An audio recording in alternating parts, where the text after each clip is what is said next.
बिहार के नीतीश सरकार लाख दावा कर ले कि बिहार में विकास हो रहा है, लेकिन केंद्र सरकार के नीति आयोग की जो रिपोर्ट आई है उसमें बिहार एक बार फिर से फिसड्डी साबित हुआ है।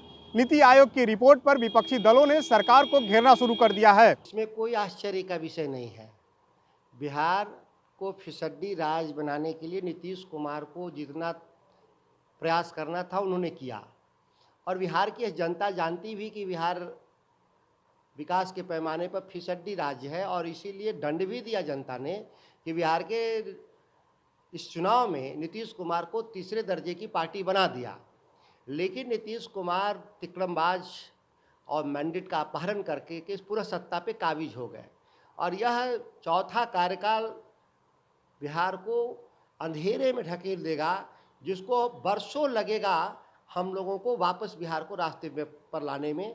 और इसमें कोई आश्चर्य नहीं, इनके जितने पैमाने हैं विकास के, जो मानव सूचकांक के आधार पे जो विकास की दर को नापा जाता है, उसमें कहीं आप देखिए इस बार कोरोना के संकट में बिहार की स्वास्थ्य व्यवस्था इतनी लचर थी कि लोग बेड के अभाव में, ऑक्सीजन के अभाव में मर गए। इनके हजारों स्वास्थ्य केंद्र जो लालू प्रसाद जी और राष्ट्रीय जनता दल के कार्यकाल में बने थे, आज वह भैंस के तबेले के रूप में उपयोग हो रहे हैं। नीतीश जी का चेहरा चमका है। इन 16 सालों में नीतीश जी और उनके चंद जो वसूली करने वाले, जो आरसीपी टैक्स लेने वाले जो लोग हैं, उनका चेहरा चमका है। बिहार एक बार फिर से नीति आयोग के एसडीजी इंडेक्स के मुताबिक सबसे फिसड्डी राज्य के रूप में सामने आया है। सबसे नीचे से पहला स्थान है बिहार को, और बिहार के मुख्यमंत्री श्री नीतीश कुमार जी, भारतीय जनता पार्टी के नेतागण अपने सरकार के बजटीय आकार के बढ़ने और विकास का ढोल पीटने में सबसे आगे रहते हैं। इस बार भी जो बिहार सरकार का बजट है वो 2,18,000 करोड़ का है। पिछले साल भी 2 लाख करोड़ से ऊपर का बजट था। सवाल उठना लाजमी है कि 2-2 लाख करोड़ का बजट लाने वाली बिहार सरकार आखिर विकास के मामले में अपने ही केंद्र सरकार के नज़रों में सबसे फिसड्डी क्यों है?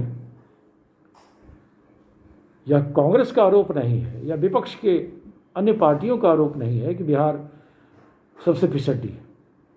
जिस नीति आयोग, जिस केंद्र सरकार के डबल इंजन का एक इंजन बिहार की जेडीयू पार्टी है, नीतीश कुमार जी हैं, उस नीति आयोग ने बताया है, पिछले साल ही बताया था, तो यह जवाब नीतीश कुमार जी को देना पड़ेगा। तो साफ तौर पर आपने सुना कि विपक्षी दल के नेता हैं वो लगातार सरकार को नीति आयोग की रिपोर्ट पर कैसे घेरने की कोशिश में लगे हुए हैं।